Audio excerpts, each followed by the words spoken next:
Good evening and welcome to the closing night of the 26th Annual Black Harvest Film Festival. I'm Jean de St. Aube, the Executive Director of the Gene Siskel Film Center. What an amazing, loving, creative, joyful month it has been. It is truly an honor for the Film Center to be able to present this festival every year. Tonight, we come together to not only celebrate the closing of a month-long festival of the full range of the Black experience on film, but also to present the Gene Siskel Film Center Legacy Award to Jacqueline Stewart and to pay tribute to Chadwick Boseman. This festival could not be possible without the generous support of so many individuals, corporations, and foundations. I would particularly like to thank Alan and Richard Sandor, Felicia Middlebrooks, Allstate, Gilead Sciences, ComEd, Locke Lord, BMO Harris, the National Endowment for the Arts, the Illinois Arts Council, the Chicago Department of Cultural Affairs and Special Events, and NBC5 Chicago. We were also honored to have Mayor Lori Lightfoot and First Lady Amy Eshelman as our festival co-chairs. I would like to thank all of you who bought passes and tickets and even added donations to those purchases. Many, many thanks. We cannot do this festival without the work of the Black Harvest Community Council. They really went above and beyond this year. This dynamic group of advocates is led by co-chairs N.K. Gutierrez and Troy Pryor. On behalf of the entire Gene Siskel Film Center staff and the Black Harvest community, I want to thank you both and the entire Community Council. I also want to thank you. Whether you have been a fan of the Black Harvest Film Festival for years or are new to the festival, due to your streaming films throughout the month, we surpassed all of our goals for attendance and made more than twice as much in box office this month than in any month since April, which is when we started streaming. I know that we all terribly miss being physically together, but by collectively viewing the same films, we were together. It is amazing how many positive vibes you can get from a virtual festival. I really want to thank you all for bringing the love to the Black Harvest Film Festival. This year, the festival was a perfect balm to a really turbulent year. For a month, we came together in joy. You watched films from emerging and established filmmakers, participated in panel discussions that added to the national conversation on race, and we provided a platform for filmmakers to interact with you, the audience, providing valuable feedback to their artistic growth. You also proved that the Black Harvest Film Festival is you. It is not a building on State Street or a reunion in August. It is the spiritual coming together to enjoy what our storytellers have created. It is now my great pleasure to announce the audience award winners, and it was very tight race. The best short film was Something Borrowed, Something Blue, directed by Stephanie James, and the best feature-length film, Thumbs Up for Mother Universe, the Lonnie Holly story, which was directed by George King. Congratulations to Stephanie and George. After the presentation of the Legacy Award, there will be a screening of an early Chadwick Boseman film that premiered at the Black Harvest Film Festival in 2012, The Kill Hole. Please stick around after the screening for a conversation with the director, Misha Webley, moderated by co-founder of the Black Harvest Film Festival, Sergio Mims. I encourage you all to continue streaming Gene Siskel Film Center films, many which are presented in the spirit of the Black Harvest Film Festival.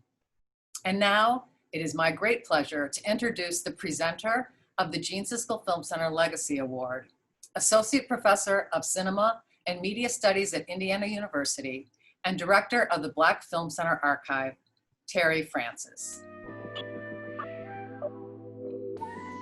Hello, everyone.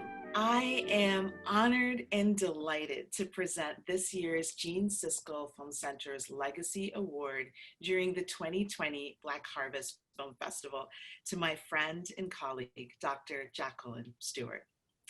I want to begin with a charming, eye-opening anecdote, but the only story I have isn't a story, and it's not even a scene. It's actually just a feeling I had when I finished my orals at U of C, and I walked out of the door to see Jackie outside. with a single red rose and warm congratulations.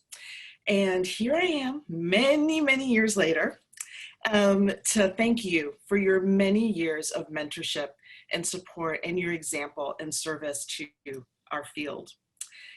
Each year, the Black Harvest Community Council selects their honoree, and beginning with the inaugural 2016 winner, Richard Steele, the men and women who have received this award represent passionate advocates and stewards of Black film.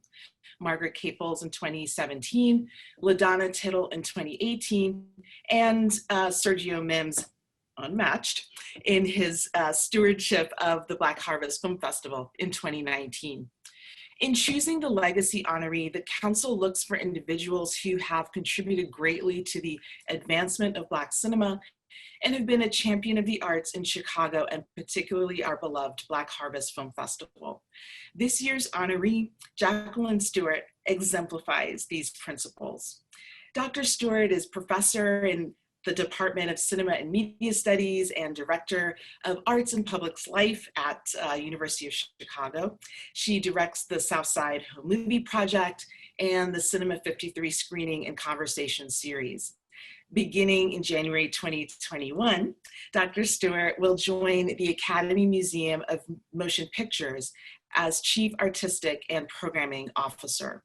And Jacqueline is also the host of Silent Sunday Nights on Turner Classic Movies, in addition to hosting, or co-hosting rather, an awesome series on women directors called Women Make Movies, reminiscent of her work on the board of Women in the Director's Chair, which many of you might remember as a fabulous film and video festival in the 1990s and early 2000s in Chicago. And the basis of all of these contributions is, of course, her research in Black film history. Jackie is the author of Migrating to the Movies, Cinema and Black Urban Modernity, and co-editor of LA Rebellion, Creating a New Black Cinema. Dr. Stewart's contributions to defining and redefining Black film resonate across the profession of film study nationally and internationally. Like many of you, I recall her lectures at the School of the Art Institute and various rooms at the U of C and throughout the city, where she introduced us to Oscar Micheaux, Spencer Williams, and the whole galaxy of early independent Black films that at the time was unfamiliar to most of us, but are now treasured heroes and friends. A passionate and skillful advocate of Black film preservation and programming, Dr. Stewart's efforts to recover and recirculate Black films adds pieces to the history puzzle, but she also redefines the puzzle. Undaunted by the complex racial politics of historical narration, Jackie invites us to engage with hard questions, and in so doing has helped to change what is deemed valuable enough to be restored for future generations, and modeled how to make restored work valuable through deep inquiry. Discovery isn't where inquiry finishes, but where it begins again. Jackie's Legacy Award represents decades of achievement and contributions to Black film and to thinking about Black film, with many, many decades to go. Congratulations, Jackie, on receiving the 2020 Black Harvest Legacy Award. Thank you, Terri. And look, magically, I have it right here. Gorgeous. It's just gorgeous. And Terri, your words are so moving. I'm going to try to keep it together.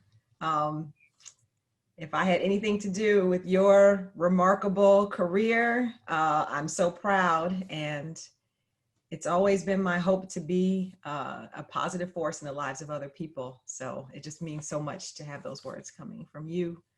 Thank you, Terri. I want to thank everyone at Black Harvest for this recognition. Special thanks to the Black Harvest Community Council, this amazing group of community members who bring this festival out into the world every single year. Attending Black Harvest Film Festivals is, I have to say, one of the highlights of my life in Chicago. I'm feeling very nostalgic right now because we're enjoying the festival this year at home, but every opening night I attend, usually my mom is my date, and it's like a reunion. It's a homecoming. We sit and we would watch Michael Jordan's mom, Dolores Jordan, give this award to people for whom I have just tremendous admiration and respect. So I'm really humbled to be in their company. And I don't have my mom next to me as my date right now, but she is the person I want to thank first and foremost for her support and her example, because they make everything that I have done possible. I want to say that I value the Black Harvest community so much. The festival seems to get more vibrant, more impressive every single year.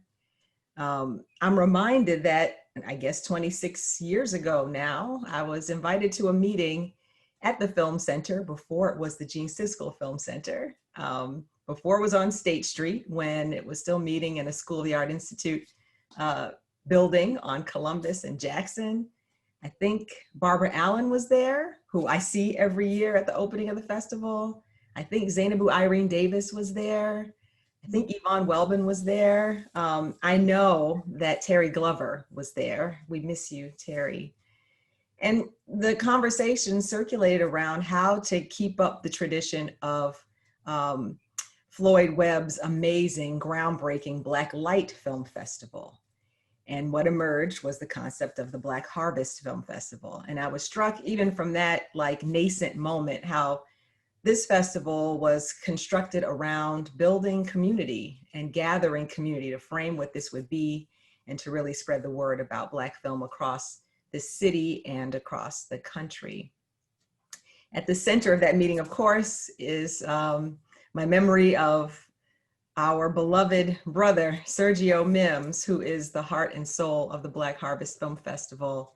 And Sergio's commitment to Black film, to Black culture, his passion, his knowledge is a constant source of inspiration to me. And I cannot say enough about what it means to me to get this award the year after he received it. Whenever you show up at the Black Harvest Film Festival, Sergio is right there in the lobby. Sometimes I'm looking for him because I don't have tickets yet, and I'm hoping he'll hook me up with a couple of passes. And he holds court. He rightly takes pride in the extraordinary bounty of films from filmmakers in Chicago, across the country, and around the world. He is at the center of the culture of Black Harvest, which really breaks down the barriers between the programmers and the audience and the filmmakers. It's a space where people interact with each other out of their love of cinema. And we can see the tremendous diversity of our city's Black community, but also the way that we're unified in our commitment to seeing the continuation of Black storytelling and the elevation of Black storytelling.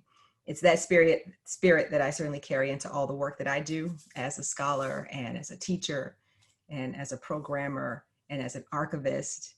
And that spirit has definitely sustained me, very personally speaking, in these really trying weeks and months that we have been living through. And it's the films, the filmmakers. They're creating work that reminds us that we have survived many difficult things before. We're looking at work that offers a blueprint for survival.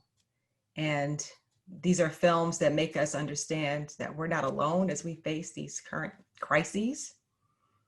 And they give us the capacity to imagine better futures. So to the filmmakers, I want to express my deepest love and admiration. So thank you, Black Harvest, for seeing me as a part of this extraordinary collective legacy. Thanks so much. This year's Black Harvest Film Festival concludes with a tribute to Chadwick Boseman. We are closing out the festival with a screening of The Kill Hole, Chadwick Boseman's first starring feature film role, which screened in the 2012 Black Harvest Film Festival. In this independent thriller, Boseman plays a traumatized vet of the Iraq and Afghanistan wars who is haunted by a very dirty secret from his past. Now, this is an early film role, and yet we can already see the intensity and the versatility of Chadwick Boseman. He will, of course, always be beloved and celebrated for his portrayal of T'Challa in the award-winning blockbuster Black Panther. He led the cast of this Black film that received unprecedented popular and critical success, a film that demonstrated, despite claims that were made for decades by the industry, that there is global appeal to Black stories and Black cinematic artistry. On the way to Black Panther, though, a film that many of us see as a landmark Afrofuturist film, Chadwick Boseman turned in performances of multiple real-life Black heroes of the past. Jackie Robinson in 42, James Brown in Get On Up, and Thurgood Marshall in Marshall. In these films, Chadwick Boseman demonstrated his commitment to projects that tap into the wellspring of Black history. And he illustrates the tremendous passion and research and skill and care that he brought to his embodiment of these legends. It's not an overstatement to say that Chadwick Boseman left behind a pantheon of screen performances that will not simply be enjoyed as entertainment. These are films that are and will continue to be studied in film and history classes across the country and around the world. This is a remarkable legacy for an actor who seemed to be just getting started on a career that we expected would reach ever higher peaks. Chadwick Boseman was an artist who showed us in his grace and his eloquence, in his interactions with his peers and as a mentor, that he was firmly committed to lifting others as he climbed. We're so lucky that after the screening of tonight's film, the director, Misha Webley, will be here for a Q&A to talk about his experiences working with Chadwick Boseman. From 2012, in his first starring role, here is Chadwick Boseman in The Kill Hole.